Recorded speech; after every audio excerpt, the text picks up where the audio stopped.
नमस्कार दोस्तों, स्वागत है आप सबका आपके अपने चैनल स्टडी विद एचपी स्वामी पर, जहां पर आपको हर दिन हाई कोर्ट, एसएससी इत्यादि विभागों हेतु समय पर डिक्टेशन उपलब्ध करवाया जाता है। दोस्तों, आज का यह डिक्टेशन 60 शब्द प्रति मिनट स्टार्ट होने से पहले इस डिक्टेशन के कुछ महत्वपूर्ण आउटलाइन जो आपको सामने स्क्रीन पर दिखाई दे रहे हैं, मैं इन आउटलाइन को डिक्टेट करूंगा और आप मेरे साथ इन आउटलाइन को दोहराएंगे। आज की आउटलाइन स्टार्ट होंगे 2 सेकंड बाद। स्टार्ट। राजद्रोह। राज बनाकर के दय से काटा गया है। ताकतवर। तय को वह रे से काटा गया है। इस्तेमाल। ई को मैं ले से काटा गया है। अपराध। ए पै बनाकर के पै को रे से काटा गया है। आतंककारी। ए को कारी से काटा गया है। कानून व्यवस्था। कै के नीचे वह बनाया गया है। इसका ई बनाकर के उसके आगे कै बनाया गया है। समर्थन। सह को थ न से काटा गया है। संबंधित। सह को ध तय से काटा गया है। तमिलनाडु। तमिल बनाकर के ल को न से काटा गया है। दोस्तों, ये थे आज के कुछ महत्वपूर्ण आउटलाइन। आज का डिक्टेशन 60 शब्द प्रति मिनट स्टार्ट होगा 5 सेकंड बाद।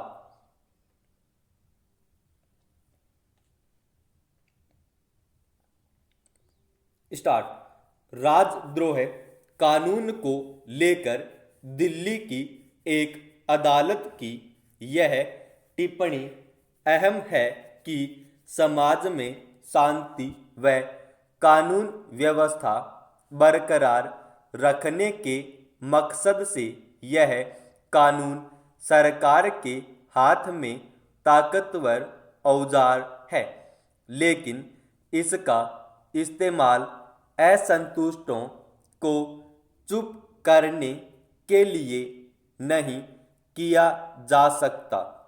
यह टिप्पणी के बाद राजद्रोह कानून के दुरुपयोग को लेकर फिर सवाल खड़े हो गए हैं।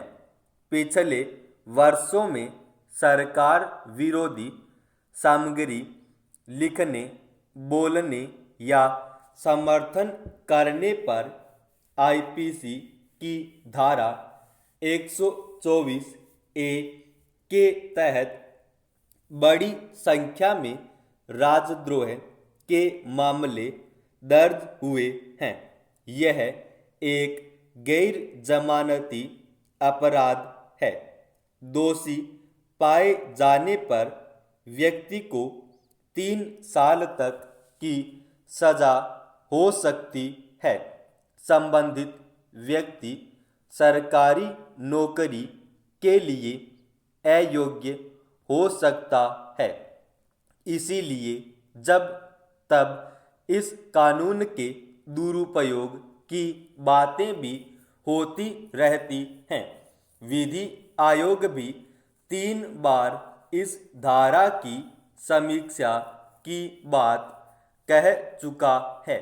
यह भी तथ्य है कि केंद्र सरकार ने जुलाई 2019 में राजद्रोह कानून खत्म करने से यह कहते हुए साफ मना कर दिया था कि राष्ट्र विरोधी, पृथकतावादी और आतंककारी तत्वों से निपटने के लिए इस कानून की जरूरत है। दूसरी ओर इस कानून को लेकर सरकारों के नजरिए की तस्वीर देखिए। तमिलनाडु के कुडनकुलम में एक गांव पर तो इसलिए राजद्रोह कानून थोप दिया गया क्योंकि वे वहां परमाणु संयंत्र बनाए जाने के पक्ष में नहीं थे।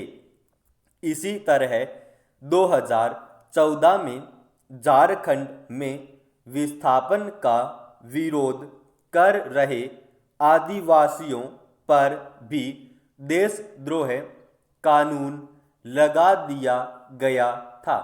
2020 में राजद्रोह के 70 से अधिक मामले सामने आए, जबकि 2019 में देश भर में 23 मामले दर्ज हुए। इनमें कर्नाटक और उत्तर प्रदेश के लोग सबसे ज़्यादा प्रभावित थे। संविधान का अनुच्छेद 19 नागरिकों को अभिव्यक्ति की आज़ादी देता है, किंतु इस पर निश्चित प्रतिबंध भी हैं। यह समझना होगा कि सरकारें तो आती जाती रहती हैं, लेकिन देश संविधान और कानून से चलता है। राष्ट्र अथवा देश एक भावना है जिसके मूल में राष्ट्रीयता का भाव होता है। इसलिए कभी कभी राजद्रोह राष्ट्रभक्ति के लिए आवश्यक हो सकता है। सरकारों को राजद्रोह कानून के दुरुपयोग से बचना चाहिए। सुप्रीम कोर्ट ने भी व्यवस्था दी थी कि सरकार की आलोचना या प्रशासन पर टिप्पणी से राजद्रोह का मुकदमा नहीं बनता। यह तभी बनेगा जब किसी व्यक्ति या किसी समूह द्वारा देश की क्षेत्रीय अखंडता और संप्रभुता पर सवाल खड़ा किया गया हो। गणतंत्र में संवैधानिक मूल्यों की रक्षा जरूरी है, अन्यथा हम में और राजतंत्र में क्या अंतर रह जाएगा। समाप्त।